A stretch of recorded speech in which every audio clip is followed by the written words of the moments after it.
ਸਤਿ ਸ੍ਰੀ ਅਕਾਲ। ਤੁਸੀਂ ਦੇਖ ਰਹੇ ਹੋ ਪੰਜਾਬ ਮੇਲ USA TV। ਮੈਂ ਵਰੁਣ ਕੌਰ ਮਾਨ। ਖਬਰਾਂ ਦੇ ਬੁਲੇਟਿਨ 'ਚ ਤੁਹਾਡਾ ਸਵਾਗਤ। ਪੇਸ਼ ਨੇ ਪਹਿਲਾਂ ਚੁਣਵੀਆਂ ਖਬਰਾਂ। ਹੌਟ 에ਅਰ ਬੈਲੂਨ ਨਾਲ ਟਕਰਾਉਣ ਤੋਂ ਬਾਅਦ ਬਾਲ-ਬਾਲ ਬਚਾ ਜਹਾਜ਼, 300 ਯਾਤਰੀ ਸਨ ਸਵਾਰ। ਸਿੰਗਾਪੁਰ ਤੋਂ ਭਾਰਤ ਲਈ ਅਕਤੂਬਰ ਤੱਕ ਆਮ ਵਾਂਗ ਹੋ ਜਾਣਗੀਆਂ ਉਡਾਣਾਂ। ਜਹਾਜ਼ਾਂ ਵਿੱਚ ਨੁਕਸ ਦੀਆਂ 8 ਘਟਨਾਵਾਂ ਮਗਰੋਂ ਸਪਾਈਸ ਜੈਟ ਨੂੰ ਨੋਟਿਸ। ਚੀਨ ਨੇ ਕੌਮਾਂਤਰੀ ਉਡਾਣਾਂ ਨੂੰ ਦਿੱਤੀ ਆਗਿਆ, ਪਰ ਭਾਰਤ ਲਈ ਨਹੀਂ ਖੋਲ੍ਹੇ ਗਏ ਦਰਵਾਜ਼ੇ। ਸ਼ਿਕਾਗੋ ਵਿੱਚ ਗੋਲੀਬਾਰੀ ਕਰਨ ਵਾਲੇ ਦੋਸ਼ੀ ਦੀ ਬਾਕੀ ਜ਼ਿੰਦਗੀ ਜੇਲ੍ਹ ਵਿੱਚ ਕੱਟੇਗੀ ਅਟਾਰਨੀ। ਸੈਨ ਫਰਾਂਸਿਸਕੋ ਪ੍ਰਸ਼ਾਸਨ ਵੱਲੋਂ ਆਪਣੀ ਡਰਾਈਵ ਵੇ ਵਿੱਚ ਪਾਰਕਿੰਗ ਕਰਨ ਵਾਲੇ ਜੋੜੇ ਨੂੰ 36 ਸਾਲਾਂ ਬਾਅਦ ਹੋਇਆ ਜੁਰਮਾਨਾ। ਤੇ ਹੁਣ ਇਹਨਾਂ ਖਬਰਾਂ ਦਾ ਵਿਸਥਾਰ।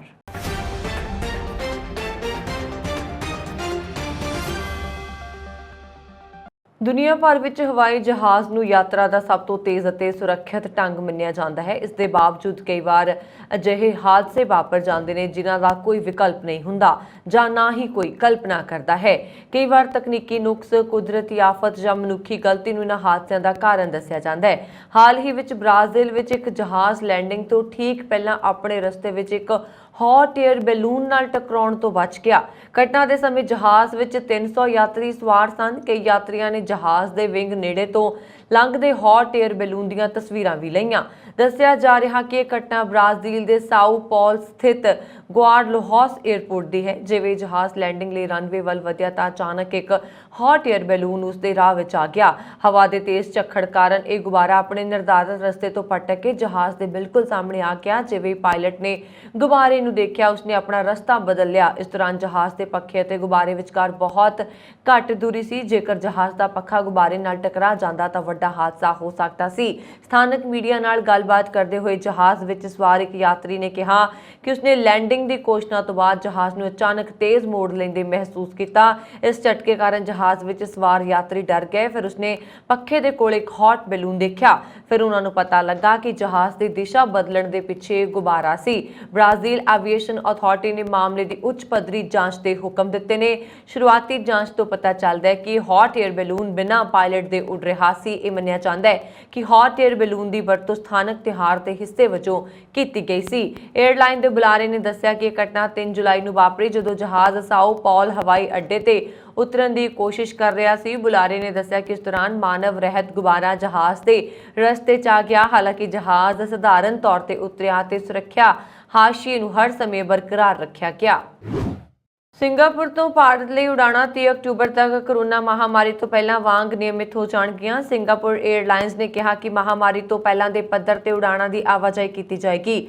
ਹਵਾਈ ਯਾਤਰਾ ਦੀ ਮੰਗ ਵਧਣ ਦੇ ਫੈਸਲਾ ਕੀਤਾ ਗਿਆ। ਸਿੰਗਾਪੁਰ 에ਅਰਲਾਈਨਸ ਨੇ ਕਿਹਾ ਕਿ ਚੇਨਈ ਲਈ ਹਫ਼ਤੇ ਵਿੱਚ 17 ਉਡਾਣਾਂ ਦੀ ਆਵਾਜਾਈ ਹੌਲੀ-ਹੌਲੀ ਸ਼ੁਰੂ ਕੀਤੀ ਜਾਏਗੀ। ਹਾਲੇ ਇਸ ਸ਼ਹਿਰ ਲਈ 10 ਉਡਾਣਾਂ ਹਰ ਹਫ਼ਤੇ ਨੇ। ਇਸੇ ਤਰ੍ਹਾਂ ਕੋਚੀ ਲਈ ਹਾਲੇ ਹਰ ਹਫ਼ਤੇ 7 ਉਡਾਣਾਂ ਨੇ, ਜਿਨ੍ਹਾਂ ਨੂੰ ਵਧਾ ਕੇ 14 ਕੀਤਾ ਜਾਏਗਾ, ਜਦਕਿ ਬੈਂਗਲੁਰੂ ਲਈ ਹਫ਼ਤੇ 'ਚ ਉਡਾਣਾਂ ਦੀ ਗਿਣਤੀ ਵਧਾ ਕੇ 16 ਕੀਤੀ ਜਾਏਗੀ। ਫਿਲਹਾਲ ਇਸ ਸ਼ਹਿਰ ਲਈ ਹਫ਼ਤੇ ਵਿੱਚ 7 ਉਡਾਣਾਂ ਚੱਲਦੀਆਂ ਨੇ। ਸਿੰਗਾਪੁਰ 에ਅਰਲਾਈਨਸ ਨੇ ਇੱਕ ਬਿਆਨ ਵਿੱਚ ਕਿਹਾ ਕਿ ਭਾਰਤ ਲਈ 30 ਅਕਤੂਬਰ ਤੱਕ 100% ਦੀ ਸਮਰੱਥਾ ਦੇ ਨਾਲ ਜਹਾਜ਼ਾਂ ਦੀ ਆਵਾਜਾਈ ਕੀਤੀ ਜਾਏਗੀ। ਮਹਾਮਾਰੀ ਤੋਂ ਪਹਿਲਾਂ ਭਾਰਤ ਦੇ ਵੱਖ-ਵੱਖ ਸ਼ਹਿਰਾਂ ਲਈ ਹਫ਼ਤੇ ਵਿੱਚ 96 ਉਡਾਣਾਂ ਚਲਾਈਆਂ ਜਾਂਦੀਆਂ ਸਨ। ਸਪਾਈਸ ਜੈਟ ਦੇ ਜਹਾਜ਼ਾਂ ਵਿੱਚ ਪਿਛਲੇ 18 ਦਿਨਾਂ ਵਿੱਚ ਤਕਨੀਕੀ ਨੁਕਸ ਦੀਆਂ 8 ਘਟਨਾਵਾਂ ਮਗਰੋਂ ਸ਼ਹਿਰੀ ਹਵਾਬਾਜ਼ੀ ਦੇ ਡਾਇਰੈਕਟੋਰੇਟ ਜਨਰਲ ਨੇ 에ਅਰਲਾਈਨ ਨੂੰ ਕਾਰਨ ਦੱਸੋ ਨੋਟਿਸ ਭੇਜਿਆ ਹੈ। DGCA ਵੱਲੋਂ ਜਾਰੀ ਨੋਟਿਸ ਵਿੱਚ ਕਿਹਾ ਗਿਆ ਹੈ ਕਿ 에ਅਰਕ੍ਰਾਫਟ ਨੇਮ 1973 ਦੀ ਧਾਰਾ 134 ਅਤੇ ਅਨੁਸੂਚੀ 11 ਤਹਿਤ ਸਪਾਈਸ ਜੈਟ ਸੁਰੱਖਿਅਤ, ਕੁਸ਼ਲ ਅਤੇ ਭਰੋਸੇਯੋਗ ਹਵਾਈ ਸੇਵਾਵਾਂ ਦੇਣ 'ਚ ਨਾਕਾਮ ਰਹੀ ਹੈ। DGCA ਨੇ 에ਅਰਲਾਈਨ ਨੂੰ 3 ਹਫ਼ਤਿਆਂ ਵਿੱਚ ਨੋਟਿਸ ਦਾ ਜਵਾਬ ਦੇਣ ਲਈ ਕਿਹਾ। ਨੋਟਿਸ 'ਚ ਕਿਹਾ ਗਿਆ ਹੈ ਕਿ ਸਤੰਬਰ 2021 'ਚ ਵਿੱਤੀ ਮੁਲਾਂਕਣ ਤੋਂ ਖੁਲਾਸਾ ਹੋਇਆ ਹੈ ਕਿ 에ਅਰਲਾਈਨ ਕੈਸ਼ ਐਂਡ ਕੈਰੀ ਦੇ ਮਾਡਲ ਤੇ ਚੱਲ ਰਹੀ ਹੈ ਅਤੇ ਸਪਲਾਇਰਜ਼ ਨੂੰ ਨਿਯਮਿਤ ਆਧਾਰ ਤੇ ਅਦਾਇਗੀ ਨਹੀਂ ਕੀਤੀ ਜਾ ਰਹੀ, ਜਿਸ ਕਾਰਨ ਕੱਲ ਪੁਰਜ਼ਿਆਂ ਦੀ ਕਮੀ ਆਈ। DGCA ਨੇ ਨੋਟਿਸ ਤੇ ਪ੍ਰਤੀਕਰਮ ਦਿੰਦਿਆਂ ਸ਼ਹਿਰੀ ਹਵਾਬਾਜ਼ੀ ਮੰਤਰੀ ਜੋਤਿਰਾਦਿੱਤਿਆ ਸਿੰਧਿਆ ਨੇ ਕਿਹਾ ਕਿ ਮੁਸਾਫਰਾਂ ਦੀ ਸੁਰੱਖਿਆ ਸਭ ਤੋਂ ਉੱਤੇ ਹੈ। ਉਹਨਾਂ ਨੇ ਟਵੀਟ ਕਰਕੇ ਛੋਟੀ ਤੋਂ ਛੋਟੀ ਗਲਤੀ ਦੀ ਵੀ ਜਾਂਚ ਕੀਤੀ ਜਾਏਗੀ ਕਿਹਾ। ਜ਼ਿਕਰਯੋਗ ਹੈ ਕਿ ਮੰਗਲਵਾਰ ਨੂੰ ਸਪਾਈਸ ਜੈਟ ਦਾ ਚੀਨ ਰਿਹਾ ਜਹਾਜ਼ ਕੋਲਕਾਤਾ ਪਰਤਿਆ ਸੀ ਕਿਉਂਕਿ ਪਾਇਲਟ ਨੇ ਦੇਖਿਆ ਕਿ ਉਸਦਾ ਮੌਸਮੀ ਰਡਾਰ ਕੰਮ ਨਹੀਂ ਕਰ ਰਿਹਾ। SpiceJet ਦੇ ਤਰਜਮਾਨ ਨੇ ਕਿਹਾ ਕਿ 5 ਜੁਲਾਈ ਨੂੰ ਬੋਇੰਗ 737 ਮਾਲਵਾਹਕ ਜਹਾਜ਼ ਕੋਲਕਾਤਾ ਤੋਂ ਚੀਨ ਦੇ ਚੌਂਗਸ਼ਿੰਗ ਜਾ ਰਿਹਾ ਸੀ। ਜਦੋਂ ਜਹਾਜ਼ ਨੇ ਉਡਾਨ ਭਰੀ ਤਾਂ ਇਸ ਦੇ ਰਡਾਰ ਵਿੱਚ ਮੌਸਮ ਦਾ ਪਤਾ ਨਹੀਂ ਲੱਗ ਰਿਹਾ। ਪਾਇਲਟ ਨੇ ਜਹਾਜ਼ ਨੂੰ ਕੋਲਕਾਤਾ ਵਾਪਸ ਲਿਜਾਣ ਦਾ ਫੈਸਲਾ ਲਿਆ ਅਤੇ ਇਹ ਸੁਰੱਖਿਅਤ ਉਤਰ ਗਿਆ। 에ਅਰਲਾਈਨਸ ਦੇ ਦਿੱਲੀ ਦੁਬਈ ਉਡਾਨ ਇੰਧਨ ਇੰਡੀਕੇਟਰ 'ਚ ਨੁਕਸ ਕਾਰਨ ਕਰਾਚੀ ਵੱਲ ਮੋੜ ਦਿੱਤੀ ਗਈ ਸੀ। चीन ने 2 साल की पाबंदी के बाद हुण अंतरराष्ट्रीय उड़ाणों की आग्ञा देनी शुरू कर दी है। कोविड-19 महामारी कारण चीन ने 2 साल पहला अंतरराष्ट्रीय उड़ाणों ते पाबंदी लगाई सी। हालांकि चीन ने पिछले महीने भारतीय पेशेवरां ते उन्हां दे परिवारां लई वीज़ा पाबंदियां हटा दित्तियां सी, पर उसने भारत लई हवाई सेवावां मुड़ शुरू करन दा कोई संकेत नहीं दिता। सरकारी मीडिया खबरां विच कहा गया है कि चीन ने दूजे देशों तो आउण वाले लोकां लई मनोनीत होटलों विच एकांतवास की म्याद नूं घटा के 7 दिन कर दिता है। इस दे नाल ही इस प्रक्रिया नूं होर अनुकूल बनाउण दी कोशिश कर रहा। चीन के सरकारी अखबार ग्लोबल टाइम्स की रिपोर्ट मुताबक इस फैसले नाल चीन नूं जोड़न वालियां उड़ाणां की गिणती विच काफ़ी वाधा होया। खास तौर पर अमेरिका नूं जोड़न वालियां उड़ाणां की गिणती विच काफ़ी वाधा होया। इस तो इलावा चीन तो दूजे देशों विच जाण वाले लोकां की गिणती विच वाधा होया। रिपोर्ट मुताबक इस हफ्ते के शुरू में 2025 यात्री उड़ान मुड़ शुरू होण जा रही ने। रिपोर्ट विच कहा गया है कि नवंबर 2020 तो चीन और भारत विचकार कोई नियमित उड़ान नहीं है ते दोवां देशों विचाले अजे तक कोई उड़ान सूचित नहीं हुई। चीन ने पिछले महीने वख-वख चीनी शहरों में काम करन वाले भारतीयों जो 2 साल तो भारत विच फसे हुए ने दे लई 2 साल की वीज़ा पाबंदी हटा दी है। पर इन्हां पेशेवरां लई चीन जाना बहुत मुश्किल है क्योंकि फिलहाल दोवें देशों विचकार कोई भी उड़ान नहीं चल रही। शिकागो के नीम शहरी खेतर इलिनॉयस के हाईलैंड पार्क विच चल रही आज़ादी की परेड उपर गोलीबारी करके 7 लोगों की हत्या करन ते 40 तो वध लोगों को जख्मी करन वाले रॉबर्ट दी क्रीमो विरुद्ध पहला दर्जा कतल का मुकदमा दर्ज किया गया। लेक काउंटी के अटॉर्नी एरिक रीनहार्ट ने कहा कि जेकर अदालत क्रीमो नूं दोषी मान लैंदी है तो उम्र भर लई बिना जमानत जेल विच रहेगा। उन्होंने कहा कि जो मुढ़ले तौर पर क्रीमो विरुद्ध कतल का दोष आयद किया गया है तो उस विरुद्ध दर्जन तो बाद होर देश आयद किए जाणगे।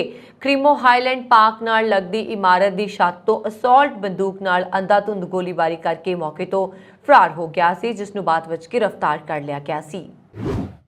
सान फ्रांसिस्को प्रशासन का एक अजीब फैसला सामने आया जिस विच अपने ड्राइव वे विच पार्किंग करन वाले जोड़े नूं 36 साल बाद जुर्माना किया गया है। यह अजीबो-गरीब घटना है। जूडी अते एड क्रेन सैन फ्रांसिस्को विच बीते 36 सालों तो रह रहे हैं ते उदों तो हर दिन अते रात अपने घर के सामने एक कार ड्राइववे की वरतों करते हैं, जिन्होंने हाल ही में इसे ड्राइववे की वरतों करन ते सान फ्रांसिस्को योजना विभाग तो $1542 जुर्माने का हुक्म मिला। क्रेन्स नूं दस्सिया गया है कि उन्होंने कार ड्राइववे विच हर दिन लई वाधू $250 जुर्माना लगाया जाएगा। ਉਹ ਦਹਾਕਿਆਂ ਪੁਰਾਣੇ ਸਿਟੀ ਕੋਡ ਤੋਂ ਅਣਜਾਣ ਸਨ ਜੋ ਲੋਕਾਂ ਨੂੰ ਉਹਨਾਂ ਦੇ ਘਰਾਂ ਦੇ ਸਾਹਮਣੇ ਕਾਰਾਂ ਪਾਰਕ ਕਰਨ ਤੋਂ ਰੋਕਦਾ ਹੈ ਜਦੋਂ ਤੱਕ ਕਿ ਕਾਰ ਗੈਰੇਜ ਦੇ ਸਾਹਮਣੇ ਹੈ ਜਾਂ ਕਿਸੇ ਕਿਸਮ ਦੇ ਕਵਰ ਦੇ ਹੇਠਾਂ ਨਾ ਹੋਵੇ। ਜੂਡੀ ਕਰੇ ਨੇ ਕਿਹਾ, ਮੈਂ ਉਹਨਾਂ ਨੂੰ ਇਹ ਕਹਿੰਦੇ ਹੋਏ ਵਾਪਸ ਲਿਖਿਆ ਹੈ ਕਿ ਇਹ ਇੱਕ ਗਲਤ ਫੈਸਲਾ ਹੈ। ਉਹ ਆਪਣੇ ਘਰ ਦੇ ਸਾਹਮਣੇ ਕੰਕਰੀਟ ਪੈਡ ਤੇ ਗੱਡੀ ਖੜ ਰਹੇ ਨੇ। ਉਹਨਾਂ ਦਾ ਘਰ 1910 ਦਾ ਹੈ, ਭਾਵ ਮਾਲਕ 100 ਸਾਲ ਤੋਂ ਵੱਧ ਸਮੇਂ ਤੋਂ ਉਸੇ ਡਰਾਈਵੇ ਵਿੱਚ ਵਗੀਆਂ ਅਤੇ ਕਾਰਾਂ पार्क कर रहे हैं। कमाल की गल यह है कि एड क्रेन नूं 1938 की एक हवाई तस्वीर के रूप में कुछ सबूत मिले ने जो उन्होंने घर नूं दर्शाउंदा है कि बगियां जां कारां इत्थे खड़ियां रहिंदियां ने। उन्होंने कहा कि शहर ने जो फैसला किया है वो चंगा नहीं है। मॉनसून आ गया है तो हुण तुसीं आसमानी बिजली की आवाज़ सुनोगे। कई थावां ते बिजली डिगण दीयां खबरां भी आउण लग पईयां ने। हर साल आसमानी बिजली कारण किसी ना किसी का जान नुकसान जरूर हुंदा है। जेकर किसी उत्ते आसमानी बिजली डिगे तो उसका बचना बहुत मुश्किल हो जाता है। आसमानी बिजली डिगण दीयां वीडियोज़ भी सोशल मीडिया ते तेज़ी नाल वायरल होण लग जांदियां ने। हाल ही विच सोशल मीडिया ते एक होर वीडियो सामने आई है जिस विच आसमानी बिजली नूं डिगदे देखा गया। ये वीडियो गुस्बंप देण वाला है।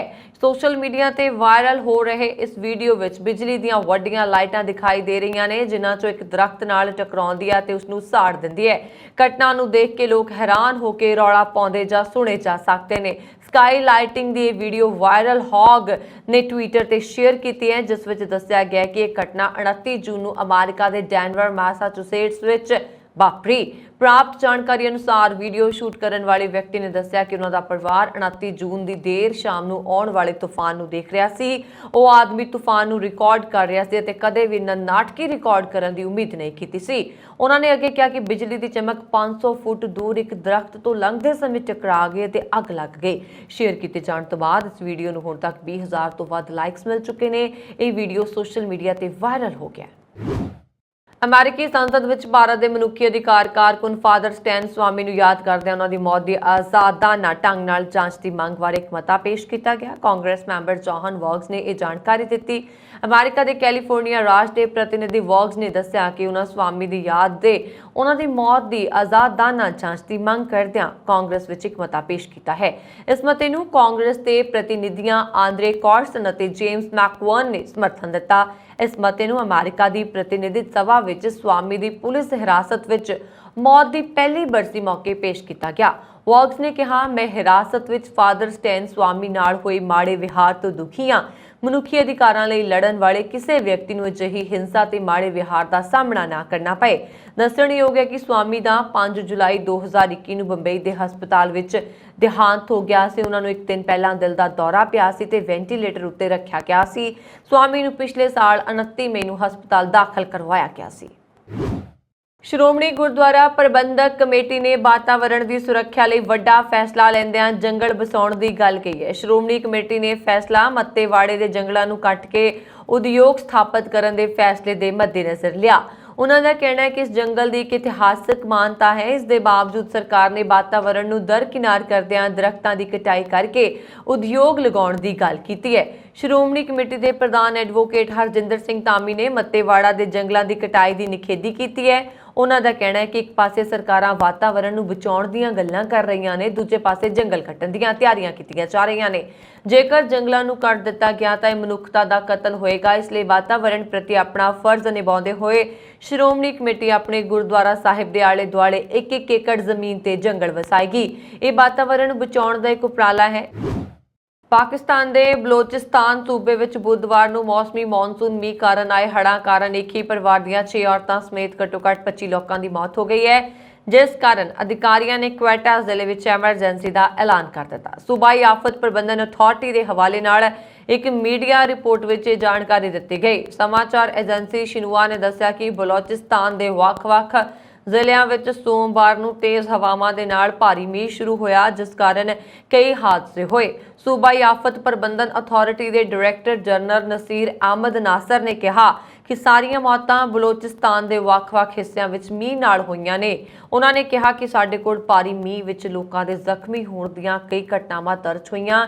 PDAMA ਦੇ ਅਨੁਸਾਰ ਬਲੋਚਿਸਤਾਨ ਸੂਬੇ ਦੇ ਦੂਰ ਦੁਰਾਡੇ ਦੇ ਖੇਤਰਾਂ ਵਿੱਚ ਅਚਾਨਕ ਹੜ੍ਹਾਂ ਕਾਰਨ ਕਈ ਲੋਕ ਅਜੇ ਵੀ ਲਾਪਤਾ ਹੋਣ ਕਾਰਨ ਮੌਤਾਂ ਦੀ ਗਿਣਤੀ ਵਧਣ ਦਾ ਖਦਸ਼ਾ ਹੈ।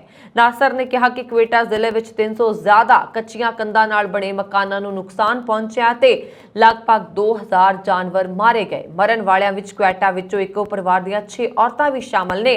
ਅਧਿਕਾਰੀਆਂ ਨੇ ਦੱਸਿਆ ਕਿ ਮੀਂਹ ਅਤੇ ਤੇਜ਼ ਹਵਾਵਾਂ ਕਾਰਨ ਉਹਨਾਂ ਦੇ ਅਸਥਾਈ ਘਰ ਦੀ ਕੰਧ ਡਿੱਗਣ ਕਾਰਨ ਉਹਨਾਂ ਦੀ ਮੌਤ ਹੋ ਗਈ।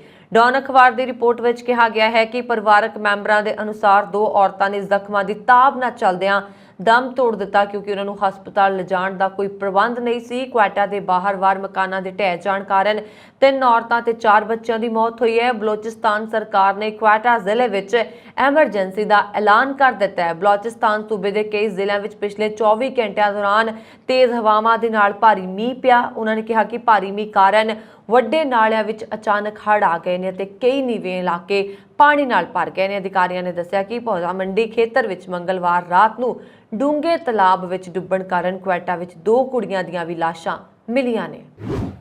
ਸਿੱਖ ਸਿਕਿਉਰਿਟੀ ਗਾਰਡਸ ਨੂੰ ਦਾੜੀ ਸ਼ੇਵ ਕਰਨ ਜਾਂ ਨੌਕਰੀ ਛੱਡਣ ਲਈ ਮਜਬੂਰ ਕਰਨ ਦੀ ਨੀਤੀ ਖਤਮ ਕਰਨ ਦਾ ਐਲਾਨ ਕਰਦਿਆਂ ਟੋਰਾਂਟੋ ਸਿਟੀ ਕੌਂਸਲ ਨੇ ਵਰਲਡ ਸਿੱਖ ਆਰਗੇਨਾਈਜੇਸ਼ਨ ਤੋਂ ਮਾਫੀ ਮੰਗੀ ਹੈ। ਟੋਰਾਂਟੋ ਦੇ ਮੇਅਰ ਜੋਹਨ ਟੋਰੀ ਨੇ ਸਿੱਖਾਂ ਤੋਂ ਮਾਫੀ ਮੰਗਦਿਆਂ ਕਿਹਾ ਕਿ ਸਿਟੀ ਕੌਂਸਲ ਧਾਰਮਿਕ ਆਜ਼ਾਦੀ ਅਤੇ ਮਨੁੱਖੀ ਅਧਿਕਾਰ ਕਾਨੂੰਨ ਦੀ ਪਾਲਣਾ ਕਰਨ ਲਈ ਵਚਨਬੱਧ ਹੈ। ਦਾੜੀ ਸ਼ੇਵ ਕਰਨ ਦੀ ਨੀਤੀ ਕਾਰਨ 100 ਤੋਂ ਵੱਧ ਸਿੱਖਾਂ ਨੂੰ ਆਪਣੀ ਨੌਕਰੀ ਗਵਾਉਣੀ ਪਈ ਸੀ ਅਤੇ ਇਸ ਬਾਰੇ ਕਿਸੇ ਨੂੰ ਕੰਨੋ-ਕੰਨ ਖਬਰ ਵੀ ਨਹੀਂ ਹੋਈ ਸੀ। ਪਰ ਵੀਰ ਕਮਲ ਸਿੰਘ ਆਨੰਦ ਦਾ ਮਾਮਲਾ ਸਾਹਮਣੇ ਆਇਆ ਤਾਂ ਕੈਨੇਡਾ ਵਿੱਚ ਸਿੱਖਾਂ ਦਾ ਧਾਰਮਿਕ ਆਜ਼ਾਦੀ ਸਵਾਲਾਂ ਦੇ ਘੇਰੇ ਵਿੱਚ ਆ ਗਈ ਸੀ।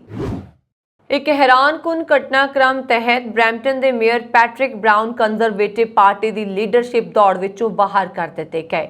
ਕੈਨੇਡਾ ਦੀ ਮੁੱਖ ਵਿਰੋਧੀ ਧਿਰ ਲਈ ਨਵੇਂ ਆਗੂ ਦੀ ਚੋਣ ਕਰਵਾ ਰਹੀ ਹੈ ਅਤੇ ਆਰਗੇਨਾਈਜੇਸ਼ਨ ਕਮੇਟੀ ਨੇ ਮੰਗਲਵਾਰ ਦੇਰ ਸ਼ਾਮ ਪੈਟਰਿਕ ਬਰਾਊਨ ਵਿਰੁੱਧ ਗੰਭੀਰ ਦੋਸ਼ ਲਗਾਉਂਦਿਆਂ ਉਹਨਾਂ ਨੂੰ ਚੋਣ ਲੜਨ ਦੇ ਅਯੋਗ ਕਰਾਰ ਦਿੱਤਾ। ਕਮੇਟੀ ਦੇ ਮੁਖੀ ਇਆਨ ਬ੍ਰੌਡੀ ਨੇ ਦੱਸਿਆ ਕਿ ਪੈਟਰਿਕ ਬਰਾਊਨ ਦੀ ਪ੍ਰਚਾਰ ਟੀਮ ਨੇ ਚੰਦਾ ਇਕੱਠਾ ਕਰਨ ਦੇ ਨਿਯਮ ਛਿੱਕੇ ਟੰਗ ਦਿੱਤੇ। ਰੂਸ ਵੱਲੋਂ 24 ਫਰਵਰੀ ਨੂੰ ਕੀਵ ਤੇ ਆਪਣਾ ਲਗਾਤਾਰ ਹਮਲਾ ਸ਼ੁਰੂ ਕਰਨ ਤੋਂ ਬਾਅਦ ਯੂਕਰੇਨ ਵਿੱਚ ਘੱਟ ਤੋਂ ਘੱਟ 346 ਬੱਚੇ ਮਾਰੇ ਗਏ ਨੇ। ਯੂਕਰੇਨ ਸਕਾਪਰਵਾਦ ਦੀ ਰਿਪੋਰਟ ਮੁਤਾਬਕ ਵੀਰਵਾਰ ਨੂੰ ਆਪਣੇ ਤਾਜ਼ਾ ਅਪਡੇਟ ਵਿੱਚ ਪ੍ਰੋਸੀਕਿਊਟਰ ਜਨਰਲ ਦੇ ਦਫ਼ਤਰ ਨੇ ਕਿਹਾ ਕਿ 645 ਬੱਚੇ ਜ਼ਖਮੀ ਵੀ ਹੋਏ ਨੇ। ਦਫ਼ਤਰ ਨੇ ਹਾਲਾਂਕਿ ਕਿਹਾ ਕਿ ਅੰਕੜੇ ਅੰਤਿਮ ਨਹੀਂ ਸਨ ਕਿਉਂਕਿ ਸਰਗਰਮ ਦੁਸ਼ਮਣੀ ਵਾਲੀਆਂ ਥਾਵਾਂ ਅਤੇ ਅਸਥਾਈ ਤੌਰ ਤੇ ਕਬਜ਼ੇ ਵਾਲੇ ਅਤੇ ਆਜ਼ਾਦ ਕੀਤੇ ਖੇਤਰਾਂ ਵਿੱਚ ਡੇਟਾ ਸਥਾਪਿਤ ਕਰਨ ਲਈ ਕੰਮ ਜਾਰੀ ਹੈ। ਰੂਸੀ ਫੌਜਾਂ ਦੁਆਰਾ ਲਗਾਤਾਰ ਬੰਬਬਾਰੀ ਅਤੇ ਗੋਲੀਬਾਰੀ ਕਾਰਨ ਯੂਕਰੇਨ ਵਿੱਚ 2108 ਵਿਦਿਅਕ ਸੰਸਥਾਵਾਂ ਨੂੰ ਨੁਕਸਾਨ ਪਹੁੰਚਿਆ, ਜਿਨ੍ਹਾਂ ਵਿੱਚੋਂ 215 ਪੂਰੀ ਤਰ੍ਹਾਂ ਤਬਾਹ ਹੋ ਗਏ। ਪਿਛਲੇ ਮਹੀਨੇ ਇੱਕ ਰਿਪੋਰਟ ਵਿੱਚ ਯੂਨੀਸੈਫ ਨੇ ਕਿਹਾ ਸੀ ਕਿ ਯੂਕਰੇਨ ਦੇ ਅੰਦਰ 30 ਲੱਖ ਬੱਚੇ ਅਤੇ ਸ਼ਰਨਾਰਥੀ ਮੇਜ਼ਬਾਨੀ ਵਾਲੇ ਦੇਸ਼ਾਂ ਵਿੱਚ 2.2 ਮਿਲੀਅਨ ਤੋਂ ਵੱਧ ਬੱਚਿਆਂ ਨੂੰ ਹੁਣ ਮਨੁੱਖੀ ਸਹਾਇਤਾ ਦੀ ਲੋੜ ਹੈ। ਸੰਯੁਕਤ ਰਾਸ਼ਟਰ ਦੀ ਏਜੰਸੀ ਦੇ ਅਨੁਸਾਰ ਹਰ 3 ਵਿੱਚੋਂ 2 ਬੱਚੇ ਲੜਾਈ ਕਾਰਨ ਬੇਘਰ ਹੋਏ ਨੇ। ਯੂਨੀਸੈਫ ਨੇ ਅੱਗੇ ਚੇਤਾਵਨੀ ਦਿੱਤੀ ਹੈ ਕਿ ਯੁੱਧ ਨੇ ਇੱਕ ਗੰਭੀਰ ਬਾਲ ਸੁਰੱਖਿਆ ਸੰਕਟ ਪੈਦਾ ਕਰ ਦਿੱਤਾ। ਹਿੰਸਾ ਤੋਂ ਭੱਜਣ ਵਾਲੇ ਬੱਚੇ, ਪਰਿਵਾਰਕ ਵਿਛੋੜੇ, ਹਿੰਸਾ, ਦੁਰਵਿਵਹਾਰ, ਜਿਨਸੀ ਸ਼ੋਸ਼ਣ ਅਤੇ ਤਸਕਰੀ ਦੇ ਮਹੱਤਵਪੂਰਨ ਜ਼ੋਖਮ ਵਿੱਚ ਨੇ। ਰੂਸ ਤੇ ਯੂਕਰੇਨ ਵਿੱਚ ਜਾਰੀ ਜੰਗ ਵਿਚਾਲੇ ਯੂਰਪੀ ਕਮਿਸ਼ਨ ਦੀ ਮੁਖੀ ਉਰਸੁਲਾ ਵੌਨ ਡੇਰ ਲਿਆਨ ਨੇ ਬੁੱਧਵਾਰ ਨੂੰ ਕਿਹਾ ਕਿ ਯੂਰਪੀ ਸੰਘ ਨੂੰ ਰੂਸ ਤੋਂ ਮਿਲਣ ਵਾਲੀ ਗੈਸ ਦੀ ਸਪਲਾਈ ਪੂਰੀ ਤਰ੍ਹਾਂ ਬੰਦ ਹੋਣ ਲਈ ਤਿਆਰ ਰਹਿਣਾ ਚਾਹੀਦਾ ਹੈ। ਯੂਥ ਨੇ ਪਹਿਲਾਂ ਤੋਂ ਰੂਸ ਤੇ ਊਰਜਾ ਸਪਲਾਈ ਸਮੇਤ ਕਈ ਪਾਬੰਦੀਆਂ ਲਗਾਈਆਂ ਨੇ। ਨਾਲ ਹੀ ਉਹ ਕ੍ਰੈਮਲਿਨ ਤੇ ਕੰਟਰੋਲ ਵਾਲੀਆਂ ਵਸਤੂਆਂ ਦੀ ਸਪਲਾਈ ਤੋਂ ਖੁਦ ਨੂੰ ਦੂਰ ਕਰ ਰਿਹਾ ਹੈ। ਵੈਂਡੋਰ ਨੇ ਕਿਹਾ ਕਿ ਸੰਗਠਨ ਦੇ ਸਾਰੇ ਸਥਾਈ ਮੈਂਬਰ ਦੇਸ਼ਾਂ ਨੂੰ ਰੂਸ ਤੋਂ ਝਟਕੇ ਲਈ ਤਿਆਰ ਰਹਿਣਾ ਚਾਹੀਦਾ ਹੈ। ਉਹਨਾਂ ਫਰਾਂਸ ਦੇ ਸਟ੍ਰਾਸਬਰਗ 'ਚ EU ਵਿਧਾਨ ਪਾਲਿਕਾ ਵਿੱਚ ਕਿਹਾ, ਸਾਨੂੰ ਗੈਸ ਦੀ ਸਪਲਾਈ ਕਰਨ ਦੀ ਤਿਆਰੀ ਹਾਲੇ ਤੋਂ ਕਰਨੀ ਚਾਹੀਦੀ ਹੈ। ਰੂਸ ਤੋਂ ਮਿਲਣ ਵਾਲੀ ਗੈਸ ਦੀ ਸਪਲਾਈ ਪੂਰੀ ਤਰ੍ਹਾਂ ਬੰਦ ਹੋ ਸਕਦੀ ਹੈ। ਉਹਨਾਂ ਨੇ ਕਿਹਾ ਕਿ ਯੂਕਰੇਨ ਜੰਗ ਨੂੰ ਲੈ ਕੇ ਰੂਸ ਨਾਲ ਸਿਆਸੀ ਰੰਜਿਸ਼ ਕਾਰਨ ਦਰਜਨ ਭਰ ਮੈਂਬਰ ਦੇਸ਼ਾਂ ਵਿੱਚ ਰੂਸੀ ਤੇਲ ਜਾਂ ਗੈਸ ਦੀ ਸਪਲਾਈ ਵਿੱਚ ਪਹਿਲਾਂ ਤੋਂ ਰੁਕਾਵਟ ਪਈ ਹੋਈ ਹੈ। ਰਾਇਟਰ ਮੁਤਾਬਕ ਰੂਸ ਨੇ ਜਾਪਾਨ ਤੇ ਮਾੜਾ ਰਵੱਈਆ ਅਪਣਾਉਣ ਦਾ ਦੋਸ਼ ਲਗਾਉਂਦੇ ਹੋਏ ਇਸ ਨੂੰ ਝਾੜ ਪਾਈ ਅਤੇ ਕਿਹਾ ਕਿ ਇਸ ਨੇ ਆਰਥਿਕ ਤੇ ਊਰਜਾ ਸੰਬੰਧਾਂ ਦੇ ਵਿਕਾਸ ਵਿੱਚ ਰੁਕਾਵਟ ਪੈਦਾ ਕੀਤੀ ਹੈ। ਯੂਕਰੇਨ ਤੇ ਰੂਸੀ ਹਮਲੇ ਖਿਲਾਫ ਜਾਪਾਨ ਪੱਛਮੀ ਦੇਸ਼ਾਂ ਨਾਲ ਹੋ ਚੁੱਕਾ ਹੈ। ਕ੍ਰੈਮਲਿਨ ਦੇ ਬੁਲਾਰੇ ਦਮਿਤਰੀ ਪੈਸਕੋਵ ਨੇ ਕਿਹਾ ਸੀ ਜਾਪਾਨੀ ਪ੍ਰਧਾਨ ਮੰਤਰੀ ਦੇ ਨੁਮਾਇੰਦਿਆਂ ਨੂੰ ਜਾਣੂ ਕਰਵਾ ਦਿੱਤਾ ਹੈ ਕਿ ਇਸ ਸਥਿਤੀ ਵਿੱਚ ਆਰਥਿਕ ਤੇ ਊਰਜਾ ਸੰਬੰਧ ਅੱਗੇ ਨਹੀਂ ਵਧ ਸਕਣਗੇ। ਫਰਵਰੀ ਵਿੱਚ ਰੂਸੀ ਹਮਲੇ ਤੋਂ ਬਾਅਦ ਯੂਕਰੇਨ ਦੇ ਰਾਸ਼ਟਰਪਤੀ ਵਲਾਦੀਮੀਰ ਜ਼ੈਲੈਂਸਕੀ ਨੇ ਦੁਨੀਆ ਭਰ ਦੇ ਲੋਕਾਂ ਤੋਂ ਮਦਦ ਦੀ ਅਪੀਲ ਕੀਤੀ ਸੀ। ਇਸ ਤੋਂ ਬਾਅਦ ਕਈ ਵਾਲੰਟੀਅਰਸ ਰੂਸੀ ਫੌਜ ਦਾ ਮੁਕਾਬਲਾ ਕਰਨ ਯੂਕਰੇਨ ਪਹੁੰਚੇ। ਇਹਨਾਂ ਵਿੱਚ ਬ੍ਰਾਜ਼ੀਲ ਦੀ ਮਾਡਲ ਅਤੇ ਸਨਾਈਪਰ ਥਾਲੀਟੋ ਡੋ ਵੈਲੇ ਵੀ ਯੂਕਰੇਨ ਪਹੁੰਚੀ ਸੀ। ਹਾਲ ਹੀ ਵਿੱਚ ਥਾਲੀਟੋ ਦੀ ਰੂਸੀ ਹਮਲੇ ਵਿੱਚ ਮੌਤ ਹੋ ਗਈ। ਮੀਡੀਆ ਰਿਪੋਰਟ ਮੁਤਾਬਕ 39 ਸਾਲਾ ਬ੍ਰਾਜ਼ੀਲੀਅਨ ਮਾਡਲ ਖਾਰਕਿਵ ਵਿੱਚ ਤਾਇਨਾਤ ਸੀ। ਇਸ ਦੌਰਾਨ ਰੂਸੀ ਫੌਜ ਦੇ ਮਿਜ਼ਾਈਲ ਅਟੈਕ ਵਿੱਚ ਉਸ ਦੀ ਮੌਤ ਹੋ ਗਈ। ਉਹਨਾਂ ਨੇ ਇਸ ਤੋਂ ਪਹਿਲਾਂ ਇਰਾਕ ਵਿੱਚ ਇਸਲਾਮਿਕ ਸਟੇਟ ਦੇ ਖਿਲਾਫ ਲੜਾਈ ਲੜੀ ਸੀ। ਰੂਸੀ ਹਮਲੇ ਵਿੱਚ ਇੱਕ ਹੋਰ ਬ੍ਰਾਜ਼ੀਲ ਫਾਈਟਰ ਡਗਲਸ ਬੁਰੀਗੋ ਦੀ ਵੀ ਮੌਤ ਹੋ ਗਈ। ਥਾਲੀਟੋ ਜੰਗ ਦੇ ਮੋਰਚੇ ਤੋਂ ਲਗਾਤਾਰ ਆਪਣੀ ਟ੍ਰੇਨਿੰਗ ਦੀ ਵੀਡੀਓ ਸੋਸ਼ਲ ਮੀਡੀਆ ਤੇ ਪੋਸਟ ਕਰ ਰਹੀ ਸੀ। ਉਸਨੇ ਇਰਾਕ ਦੇ ਕੁਰਦਿਸਤਾਨ ਇਲਾਕੇ ਵਿੱਚ ISIS ਦੇ ਖਿਲਾਫ ਲੜਾਈ ਦੌਰਾਨ ਸਨਾਈਪਰ ਦੀ ਟ੍ਰੇਨਿੰਗ ਲਈ ਸੀ। ਇਸ ਤੋਂ ਇਲਾਵਾ ਕਈ NGOs ਦੇ ਨਾਲ ਮਿਲ ਕੇ ਐਨੀਮਲ ਰੈਸਕਿਊ ਮਿਸ਼ਨ ਵਿੱਚ ਵੀ ਸ਼ਾਮਲ ਹੋਈ ਸੀ। ਔਰਤਾਂ ਦੇ ਅਧਿਕਾਰਾਂ ਨੂੰ ਲੈ ਕੇ ਬਹੁਤ ਰੂੜੀਵਾਦੀ ਨਜ਼ਰੀਆ ਰੱਖਣ ਵਾਲੇ ਸਾਊਦੀ ਅਰਬ ਨੇ ਇਤਿਹਾਸਕ ਫੈਸਲਾ ਲੈਂਦੇ ਹੋਏ 2 ਔਰਤਾਂ ਨੂੰ ਸਰਕਾਰ ਵਿੱਚ ਨਿਯੁਕਤ ਕੀਤਾ ਹੈ। ਕਿੰਗ ਸਲਮਾਨ ਨੇ ਐਤਵਾਰ ਨੂੰ ਕਈ ਸ਼ਾਹੀ ਫਰਮਾਨ ਜਾਰੀ ਕੀਤੇ, ਜਿਨ੍ਹਾਂ ਦੇ ਮੁਤਾਬਕ ਔਰਤਾਂ ਨੂੰ ਮੰਤਰਾਲਿਆਂ ਵਿੱਚ ਜਗ੍ਹਾ ਦਿੱਤੀ ਗਈ ਹੈ। ਇਸ ਤੋਂ ਇਲਾਵਾ ਸਾਊਦੀ ਸੈਂਟਰਲ ਬੈਂਕ ਵਿੱਚ ਅਹਿਮ ਅਹੁਦਿਆਂ ਤੇ ਨਵੀਆਂ ਮਹਿਲਾ ਅਫਸਰਾਂ ਦੀ ਨਿਯੁਕਤੀ ਕੀਤੀ ਗਈ। ਸਾਊਦੀ ਬਾਦਸ਼ਾਹ ਨੇ ਰਾਜਕੁਮਾਰੀ ਹੈਫਾ ਬਿੰਤ ਮੁਹੰਮਦ ਨੂੰ ਸਾਊਦੀ ਅਰਬ ਦੀ ਉਪ ਸੈਰ ਸਪਾਟਾ ਮੰਤਰੀ ਅਤੇ ਸ਼ਹਾਨਾ ਅਲਜ਼ਾਜ਼ ਨੂੰ ਮੰਤਰੀ ਮੰਡਲ ਦਾ ਉਪ ਸਕੱਤਰ ਜਨਰਲ ਨਿਯੁਕਤ ਕੀਤਾ। ਸ਼ਹਾਨਾ ਅਲਜ਼ਾਜ਼ ਪਹਿਲਾਂ ਪਬਲਿਕ ਇਨਵੈਸਟਮੈਂਟ ਫੰਡ ਵਿੱਚ ਜਨਰਲ ਕਾਉਂਸਲ ਦਾ ਅਹੁਦਾ ਸੰਭਾਲ ਚੁੱਕੀ ਹੈ। ਬਲੂਮਬਰਗ ਦੀ ਇੱਕ ਰਿਪੋਰਟ ਦੇ ਅਨੁਸਾਰ ਅਲਜ਼ਾਜ਼ ਸਾਊਦੀ ਅਰਬ ਵਿੱਚ ਕਾਨੂੰਨ ਦਾ ਅਭਿਆਸ ਕਰਨ ਲਈ ਲਾਇਸੈਂਸ ਪ੍ਰਾਪਤ ਕਰਨ ਵਾਲੀਆਂ ਪਹਿਲੀਆਂ ਔਰਤਾਂ ਵਿੱਚੋਂ ਇੱਕ ਸੀ। ਅਲਜ਼ਾਜ਼ ਨੇ 2017 ਵਿੱਚ PIF ਵਿੱਚ ਕਾਨੂੰਨੀ ਡਿਵੀਜ਼ਨ ਵਿੱਚ ਲੈਣ ਦੇਣ ਦੇ ਮੁਖੀ ਵਜੋਂ ਸ਼ਾਮਲ ਹੋਏ। यूके ਦੀ ਸਿਆਸਤ ਵਿੱਚ ਸਭ ਚੰਗਾ ਨਹੀਂ ਚੱਲ ਰਿਹਾ। ਪ੍ਰਧਾਨ ਮੰਤਰੀ ਬੋਰਿਸ ਜੌਨਸਨ ਇੱਕ ਤੋਂ ਬਾਅਦ ਇੱਕ ਵਿਵਾਦ ਵਿੱਚ ਘਿਰਦੇ ਜਾ ਰਹੇ ਨੇ। ਉਹਨਾਂ ਤੇ ਅਸਤੀਫਾ ਦੇ ਕੇ ਲਾਂਭੇ ਹੋਣ ਲਈ ਲਗਾਤਾਰ ਦਬਾਅ ਵੱਧ ਰਿਹਾ, ਪਰ ਪ੍ਰਧਾਨ ਮੰਤਰੀ ਬੋਰਿਸ ਜੌਨਸਨ ਨੇ ਅਸਤੀਫਾ ਦੇਣ ਤੋਂ ਕੋਰੀ ਨਾ ਕਰ ਦਿੱਤੀ ਹੈ। ਯੂਕੇ ਦੇ ਕੁਝ ਸੀਨੀਅਰ ਕੈਬਨਿਟ ਮੈਂਬਰਾਂ ਨੇ ਬੁੱਧਵਾਰ ਨੂੰ ਪ੍ਰਧਾਨ ਮੰਤਰੀ ਬੋਰਿਸ ਜੌਨਸਨ ਦੀ ਸਰਕਾਰੀ ਰਿਹਾਇਸ਼ 10 ਡਾਊਨਿੰਗ ਸਟਰੀਟ ਵਿਖੇ ਕਥਿਤ ਤੌਰ ਤੇ ਪ੍ਰਧਾਨ ਮੰਤਰੀ ਬੋਰਿਸ ਜੌਨਸਨ ਨੂੰ ਸਕੈਂਡਲ ਪ੍ਰਭਾਵਿਤ ਸਰਕਾਰ ਦੇ ਪ੍ਰਧਾਨ ਮੰਤਰੀ ਵਜੋਂ ਅਹੁਦਾ ਛੱਡਣ ਲਈ ਅਪੀਲ ਕੀਤੀ। ਇਹਨਾਂ ਵਿੱਚ ਬ੍ਰਿਟੇਨ ਦੀ ਗ੍ਰਹਿ ਮੰਤਰੀ ਪ੍ਰੀਤੀ ਪਟੇਲ ਵੀ ਸ਼ਾਮਲ ਸੀ। ਕਈ ਰਿਪੋਰਟਾਂ ਦੇ ਅਨੁਸਾਰ ਕੈਬਨਿਟ ਦੇ ਇੱਕ ਵਫਦ ਨੇ ਇੱਕ ਸੰਸਦੀ ਕਮੇਟੀ ਦੁਆਰਾ ਲੰਬੀ ਪੁੱਛਗਿੱਛ ਤੋਂ ਬਾਅਦ ਪ੍ਰਧਾਨ ਮੰਤਰੀ ਜੌਨਸਨ ਦੀ ਵਾਪਸੀ ਦਾ ਇੰਤਜ਼ਾਰ ਕੀਤਾ ਤਾਂ ਜੋ ਉਹਨਾਂ ਨੂੰ ਕਿਹਾ ਜਾ ਸਕੇ ਕਿ ਉਹਨਾਂ ਨੂੰ ਹੁਣ ਅਸਤੀਫਾ ਦੇ ਦੇਣਾ ਚਾਹੀਦਾ ਹੈ। ਇੱਕ ਨਿਊਜ਼ ਏਜੰਸੀ ਦੀ ਇੱਕ ਖਬਰ ਦੇ ਅਨੁਸਾਰ ਪ੍ਰਧਾਨ ਮੰਤਰੀ ਬੋਰਿਸ ਜੌਨਸਨ ਦੀ ਕੱਟੜ ਸਮਰਥਕ ਮੰਨੀ ਜਾਣ ਵਾਲੀ ਗ੍ਰਹਿ ਮੰਤਰੀ ਪ੍ਰੀਤੀ ਪਟੇਲ ਅਤੇ ਨਦੀਮ ਜਾਵੀ ਵੀ ਪ੍ਰਧਾਨ ਮੰਤਰੀ ਬੋਰਿਸ ਜੌਨਸਨ ਦੇ ਅਸਤੀਫੇ ਦੀ ਮੰਗ ਕਰਨ ਵਾਲੇ ਮੰਤਰੀਆਂ ਵਿੱਚ ਸ਼ਾਮਲ ਸਨ। ਨਦੀਮ ਜਾਵੀ ਨੂੰ ਵਿੱਤ ਮੰਤਰੀ ਬਣੇ ਨੂੰ ਸ਼ਾਇਦ ਹੀ ਕੋਈ ਦਿਨ ਹੋਇਆ ਹੋਵੇ ਜਦੋਂ ਕਿ ਜੌਨਸਨ ਦੇ ਦੋ ਵਫਾਦਾਰ ਨਦੀਮ ਡੋਰਿਸ ਅਤੇ ਜ਼ਾਕਬ ਰੀਸ-ਮੋਗ ਨੇ ਪ੍ਰਧਾਨ ਮੰਤਰੀ ਲਈ ਆਪਣਾ ਸਮਰਥਨ ਜਾਰੀ ਰੱਖਣ ਦਾ ਐਲਾਨ ਕੀਤਾ ਹੈ। ਜ਼ਿਕਰਯੋਗ ਹੈ ਕਿ ਮੰਗਲਵਾਰ ਰਾਤ ਤੋਂ ਪ੍ਰਧਾਨ ਮੰਤਰੀ ਬੋਰਿਸ ਜੌਨਸਨ ਦੀ ਸੱਤਾ ਤੇ ਪਕੜ ਢਿੱਲੀ ਹੁੰਦੀ ਜਾ ਰਹੀ ਹੈ ਜਦੋਂ ਰਿਸ਼ੀ ਸੁਨਕ ਨੇ ਵਿੱਤ ਮੰਤਰੀ ਦੇ ਅਹੁਦੇ ਤੋਂ ਅਤੇ ਸਾਜਿਦ ਜਾਵਿਦ ਨੇ ਸਿਹਤ ਮੰਤਰੀ ਦੇ ਅਹੁਦੇ ਤੋਂ ਅਸਤੀਫਾ ਦਿੱਤਾ ਸੀ। ਕਾਲਾ ਹਿਰਨ ਸ਼ਿਕਾਰ ਮਾਮਲੇ ਵਿੱਚ ਅਦਾਕਾਰ ਸਲਮਾਨ ਖਾਨ ਦਾ ਕੇਸ ਲੜ ਰਹੇ ਇੱਕ ਵਕੀਲ ਨੇ ਦਾਅਵਾ ਕੀਤਾ ਹੈ ਕਿ ਉਸ ਨੂੰ ਲਾਰੈਂਸ ਬਿਸ਼ਨੋਈ ਗੈਂਗ ਤੋਂ ਜਾਨੋਂ ਮਾਰਨ ਦੀ ਧਮਕੀ ਮਿਲੀ ਹੈ। ਪੁਲਿਸ ਨੇ ਹਸਤੀਮਲ ਸਰਵਸਤ ਨੂੰ ਮਿਲੇ ਧਮਕੀ ਭਰੇ ਪੱਤਰ ਦੀ ਪ੍ਰਮਾਣਿਕਤਾ ਦਾ ਪਤਾ ਲਗਾਉਣ ਲਈ ਜਾਂਚ ਸ਼ੁਰੂ ਕਰ ਦਿੱਤੀ ਹੈ ਤੇ ਉਸ ਦੀ ਸੁਰੱਖਿਆ ਲਈ ਪੁਲਿਸ ਤਾਇਨਾਤ ਕਰ ਦਿੱਤੀ ਹੈ। ਸਰਵਸਤ ਨੇ ਪੁਲਿਸ ਨੂੰ ਕੀਤੀ ਸ਼ਿਕਾਇਤ ਵਿੱਚ ਦੱਸਿਆ ਕਿ ਮੈਨੂੰ 3 ਜੁਲਾਈ ਨੂੰ ਇਹ ਧਮਕੀ ਭਰਿਆ ਪੱਤਰ ਮਿਲਿਆ ਸੀ ਜਿਸ ਵਿੱਚ ਲਾਰੈਂਸ ਬਿਸ਼ਨੋਈ ਅਤੇ ਉਸ ਦੇ ਸਹਿਯੋਗੀ ਗੋਲਡੀ ਬਰਾੜ ਦੇ ਨਾਮ ਲਿਖੇ ਹੋਏ ਸਨ। ਪੱਤਰ ਵਿੱਚ ਲਿਖਿਆ ਗਿਆ ਸੀ ਕਿ ਉਸ ਦਾ ਵੀ ਸਿੱਧੂ ਮੂਸੇਵਾਲਾ ਵਰਗਾ ਹਾਲ ਕਰਾਂਗੇ।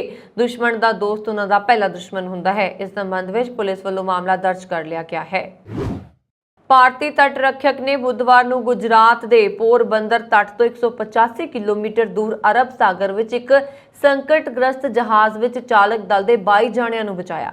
ICG ਅਧਿਕਾਰੀਆਂ ਮੁਤਾਬਕ 6 ਜੁਲਾਈ ਨੂੰ ਸਵੇਰੇ 8 ਵਜੇ ਸੰਕਟ ਦੀ ਚੇਤਾਵਨੀ ਮਿਲਣ ਤੋਂ ਬਾਅਦ ਬਚਾਅ ਮੁਹਿੰਮ ਸ਼ੁਰੂ ਕੀਤੀ ਗਈ। 20 ਭਾਰਤੀ, ਇੱਕ ਪਾਕਿਸਤਾਨੀ ਤੇ ਇੱਕ ਸ਼੍ਰੀਲੰਕਾਈ ਨਾਗਰਿਕ ਸਮੇਤ ਚਾਲਕ ਦਲ ਦੇ ਸਾਰੇ 22 ਮੈਂਬਰ ਸੁਰੱਖਿਅਤ ਨੇ ਅਤੇ ਉਹਨਾਂ ਨੂੰ ਪੋਰਬੰਦਰ ਲਿਆਂਦਾ ਗਿਆ।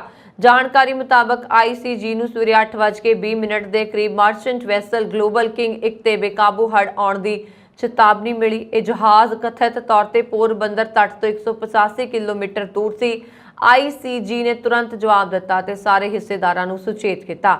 ਪ੍ਰਤੀਕੂਲ ਮੌਸਮ ਦੇ ਬਾਵਜੂਦ ਸਥਿਤੀ ਦਾ ਜਾਇਜ਼ਾ ਲੈਣ ਅਤੇ ਨੇੜਲੇ ਜਹਾਜ਼ਾਂ ਨੂੰ ਸੂਚਿਤ ਕਰਨ ਲਈ ਭਾਰਤੀ ਤੱਟ ਰੱਖਿਅਕ ਏਅਰ ਸਟੇਸ਼ਨ ਪੋਰਬੰਦਰ ਤੋਂ ਸਵੇਰੇ 9 ਵਜੇ ਇੱਕ ਡੋਰਨੀਅਰ ਜਹਾਜ਼ ਲਾਂਚ ਕੀਤਾ ਗਿਆ।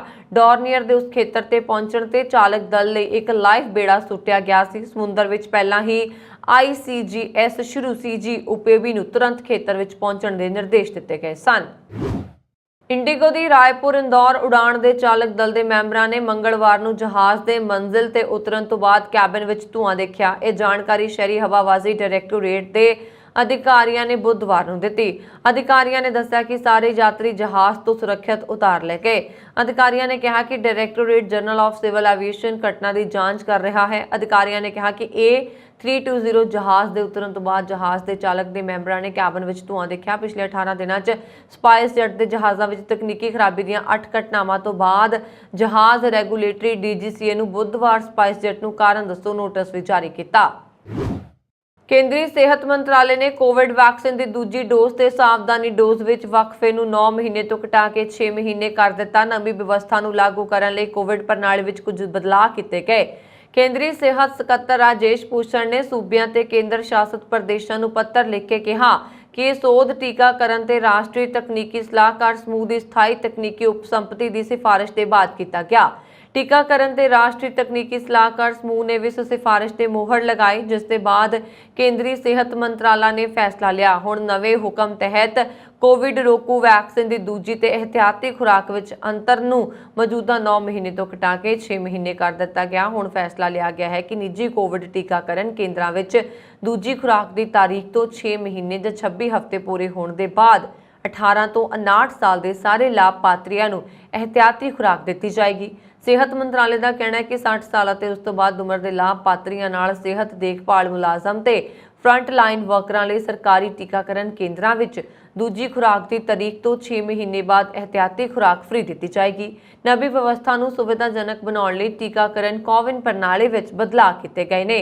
ਮੰਤਰਾਲਾ ਨੇ ਸਾਰੇ ਅਧਿਕਾਰੀਆਂ ਨੂੰ ਨਿਰਦੇਸ਼ ਜਾਰੀ ਕਰਨ ਨੂੰ ਕਹਿ ਦਿੱਤਾ ਹੈ।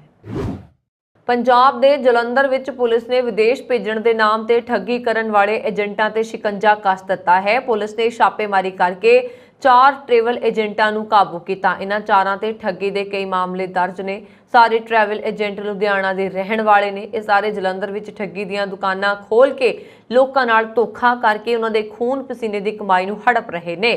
ਪੁਲਿਸ ਕਮਿਸ਼ਨਰ ਜਲੰਧਰ ਗੁਰਸ਼ਰਨ ਸਿੰਘ ਸੰਧੂ ਨੇ ਦੱਸਿਆ ਕਿ ਫੜੇ ਗਏ ट्रैवल ਏਜੰਟਾਂ ਤੋਂ 536 ਪਾਸਪੋਰਟ ਬਰਾਮਦ ਕੀਤੇ ਗਏ। ਇਹ ਲੋਕਾਂ ਨੂੰ ਵਿਦੇਸ਼ ਭੇਜਣ, ਉੱਥੇ ਕੰਮ ਦਿਵਾਉਣ ਜਾਂ ਫਿਰ ਪਰਮਾਨੈਂਟ ਰੈਜ਼ੀਡੈਂਸੀ ਦਿਵਾਉਣ ਦੇ ਨਾਂ ਤੇ ਠੱਗੀ ਕਰਦੇ ਸਨ। ਲੁਧਿਆਣਾ ਦੇ ਇਹਨਾਂ 4 ਠੱਗਾਂ ਨੇ ਜਲੰਧਰ ਦੇ ਸ਼ਹਿਰ ਵਿੱਚ ਵੱਖ-ਵੱਖ ਹਿੱਸਿਆਂ ਵਿੱਚ ਆਪਣੇ ਆਫਿਸ ਖੋਲ ਰੱਖੇ ਸਨ। ਫੜੇ ਗਏ ਫਰਜ਼ੀ ट्रैवल ਏਜੰਟਾਂ ਦੇ ਦਫ਼ਤਰਾਂ ਤੋਂ ਪੁਲਿਸ ਨੇ 49,000 ਰੁਪਏ ਨਗਦ, ਲੈਪਟਾਪ ਤੇ ਕੰਪਿਊਟਰ ਵੀ ਬਰਾਮਦ ਕੀਤੇ। ਫੜੇ ਗਏ ਫਰਜ਼ੀ ਏਜੰਟਾਂ ਦੀ ਪਛਾਣ ਨਿਤਿਨ ਉਰਫ ਨਿਤਿਸ਼ ਵਾਸੀ ਮਹਾਵੀਰ ਜੈਨ ਕਲੋਨੀ ਲੁਧਿਆਣਾ, ਅਮਿਤ ਵਾਸੀ ਜੱਦੋਵਾਲ ਲੁਧਿਆਣਾ, ਸਾਹਿਲ ਵਾਸੀ ਹੈਬੋਵਾਲ ਲੁਧਿਆਣਾ ਤੇ ਤੇਜਿੰਦਰ ਸਿੰਘ ਵਾਸੀ ਸ੍ਰੀ ਗੁਰੂ ਗੋਬਿੰਦ ਸਿੰਘ ਨਗਰ ਲੁਧਿਆਣਾ ਵਜੋਂ ਹੋਈ ਹੈ। ਇਹ ਠੱਗ ਜਲੰਧਰ ਸ਼ਹਿਰ ਵਿੱਚ ਬਿਨਾਂ ਕਿਸੇ ਕੰਸਲਟੈਂਸੀ ਲਾਇਸੈਂਸ ਦੇ ਗਲਤ ਤਰੀਕੇ ਨਾਲ ਧੰਦਾ ਚਲਾ ਰਹੇ ਸਨ। ਸਾਰੇ ਫੜੇ ਗਏ ਠੱਗ ਜਲੰਧਰ ਵਿੱਚ ਵੱਖ-ਵੱਖ ਥਾਵਾਂ ਅਰੋਗਾ ਪ੍ਰਾਈਮ ਟਾਵਰ ਵਿੱਚ, TV overseas visitor travel visa and tour package grand mall ਵਿੱਚ, world wide overseas VM tower football ਚੌਂਕ ਵਿੱਚ ਵੀਜ਼ਾ ਸਿਟੀ ਕੰਸਲਟੈਂਸੀ ਦੇ ਨਾਂ ਤੋਂ ਠੱਗੀ ਕਰਨ ਦੀਆਂ ਦੁਕਾਨਾਂ ਚਲਾ ਰਹੇ ਸਨ। ਫੜੇ ਗਏ ਠੱਗਾਂ ਵਿੱਚੋਂ ਨਿਤਿਸ਼ ਤੇ ਠੱਗੀ ਦੇ 105 ਮੁਕੱਦਮੇ ਦਰਜ ਨੇ। ਇਹ ਠੱਗਾਂ ਦਾ ਮਾਸਟਰਮਾਈਂਡ ਹੈ। ਦੂਜੇ ਠੱਗ ਅਮਿਤ ਸ਼ਰਮਾ ਵਾਸੀ ਦੁੱਧੇਵਾਲ ਤੇ 4 ਹੈਬੋਵਾਲ ਦੇ ਰਹਿਣ ਵਾਲੇ, ਸਾਹਿਲ ਤੇ 3 ਲੁਧਿਆਣਾ ਦੇ ਸ੍ਰੀ ਗੁਰੂ ਗੋਬਿੰਦ ਸਿੰਘ ਨਗਰ ਨਿਵਾਸੀ ਤੇਜਿੰਦਰ ਸਿੰਘ ਤੇ ਠੱਗੀ ਦੇ 8 ਮਾਮਲੇ ਦਰਜ ਨੇ। ਇਸ ਸਨ ਹੁਣ ਤੱਕ ਦੀਆਂ ਖਬਰਾਂ। ਮੈਨੂੰ ਵਰੁਣ ਕੌਰ ਮਾਨ ਨੂੰ ਦਿਓ ਆਗਿਆ। ਹੋਰ ਖਬਰਾਂ ਦੇ ਲਈ ਸਾਡਾ YouTube ਚੈਨਲ ਪੰਜਾਬ ਮੇਲ USA TV ਜ਼ਰੂਰ ਸਬਸਕ੍ਰਾਈਬ ਕਰੋ। ਸਤਿ ਸ਼੍ਰੀ ਅਕਾਲ।